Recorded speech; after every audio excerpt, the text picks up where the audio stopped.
السلام علیکم۔ میں اپنے یوٹیوب چینل اردو سیکھیے نورین کے ساتھ میں آپ سب کو خوش آمدید کہتی ہوں۔ آج ہم اردو گرامر میں پڑھیں گے اسم معرفہ کی اقسام۔ نمبر 1 اسم علم، نمبر 2 اسم ضمیر، نمبر 3 اسم اشارہ اور نمبر 4 اسم موصول۔ اب ہم آتے ہیں اس کی تعریفوں کی طرف۔ اسم علم وہ اسم ہے جو خاص فرد کی شناخت اور پہچان کے لیے بولا جائے۔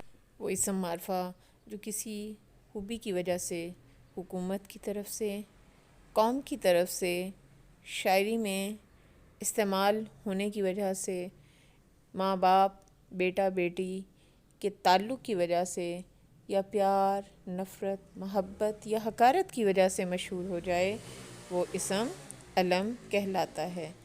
مثلاً قائد اعظم، شاعر مشرق علامہ محمد اقبال، قائد ملت لیاقت علی خان، شمس العلماء مولوی میر حسن، ابو القاسم الشابی، کالو،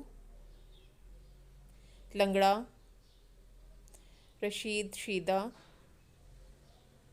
جمیل جیلہ۔ اسم اشارہ وہ اسم ہے جو کسی شخص، چیز یا جگہ کی طرف اشارہ کرنے کے لیے بولا جائے، جیسے وہ لڑکا، وہ درخت، یہ جانور یا یہ خرگوش، وہ قلعہ، یہ گھر۔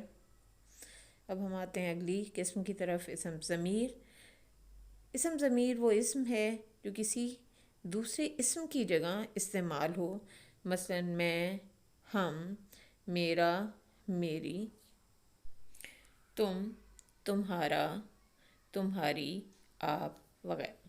جیسے آپ کوئی مضمون لکھ رہے ہیں کوئی چیز، تو ایک ہی نام کو آپ بار بار استعمال نہیں کرتے، بلکہ اس کی جگہ اسم ضمیر استعمال کیا جاتا ہے۔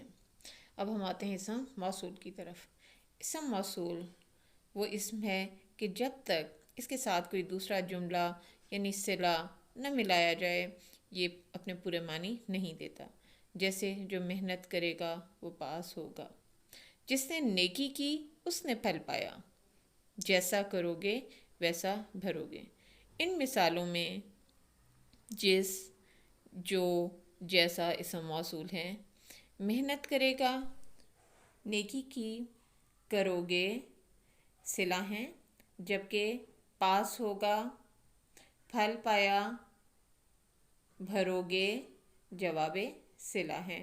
اور اسم موصول کی دیگر مثالوں میں جو، جس، جسے، جنہیں، جو کچھ، جو چیز وغیرہ اسم موصول کی دیگر مثالیں ہیں۔ امید کرتی ہوں کہ میری یہ چھوٹی سی کاوش آپ سب کو بہت پسند آئی ہوگی، اور ہم اس طرح بچوں کے لیے آسانیاں فراہم کر سکیں گے اور گرامر سمجھنے میں ان کی مدد کر سکیں گے۔ بہت شکریہ۔